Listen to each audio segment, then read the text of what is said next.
Susan looked particularly distraught. The Doctor and the TARDIS were the only two things in her life which had proved constant and true.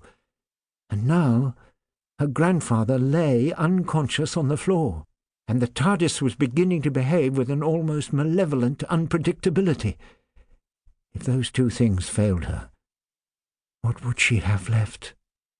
Suddenly, she shook herself out of her uncertainty and sprang to her feet. With the Doctor out of action, she was the only one who could possibly discover what was happening to the TARDIS. "I'm going to try the controls," she resolved. Barbara muttered a word of caution, but Susan strode resolutely over to the central control console. She reached out a hand to touch the controls on one of the 6 panels, but before she could, her body convulsed, her back arched, and she fell away from the controls to join her grandfather unconscious on the floor. Ian rushed to her side and felt automatically for a pulse. He looked over to Barbara. "She's fainted," he said. "But I don't understand it. She was perfectly all right a minute ago." "Yes," said Barbara, "but a while before that you were all unconscious." Ian stood up and moved to the control console. As he did so, he staggered and seemed about to fall. Barbara was at his side in an instant. "What is it?"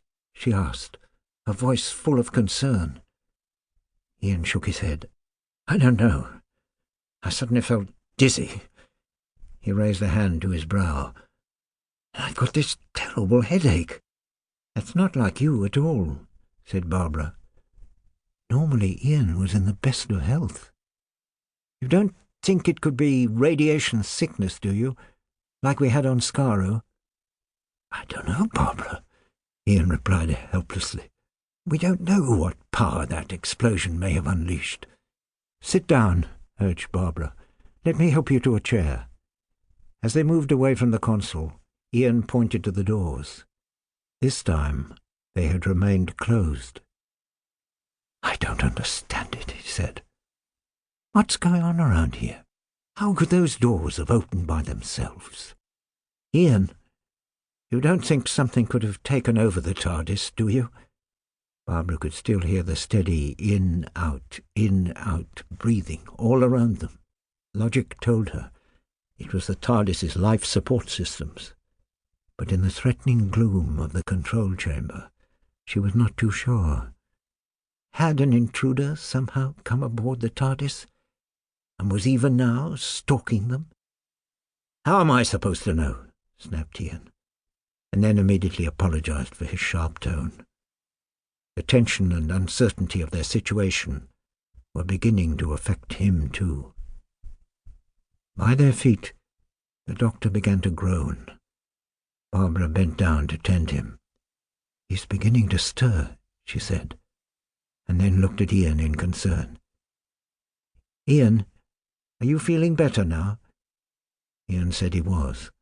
"Well, take Susan and put her to bed. I'll look after the Doctor." Ian nodded and picked up Susan gently in his arms. As he left the room, he turned for one final look at Barbara kneeling in concern over the frail figure of the old man. "If anything happens, let me know." Barbara smiled, a half-hearted smile which did nothing to conceal the anxiety she felt. "What could happen?" she asked. "I don't know," said Ian, and realized that in this ignorance lay their greatest weakness. If they knew what they were up against, they could approach it rationally and conquer it, but in the darkness and silence of a strangely threatening TARDIS, all they had was their fear of the unknown, a fear which was already tearing their nerves to shreds. As Ian left the room, the Doctor's eyelids fluttered open. He looked up, glassy-eyed, at Barbara's face. It seemed to take several moments for him to recognize her, and when he did, his first concern was for his granddaughter. "Susan," he croaked through dry lips. "Is Susan all right?" Barbara smiled reassuringly down at him. "She's fine. Ian's taking care of her right now. But how are you?"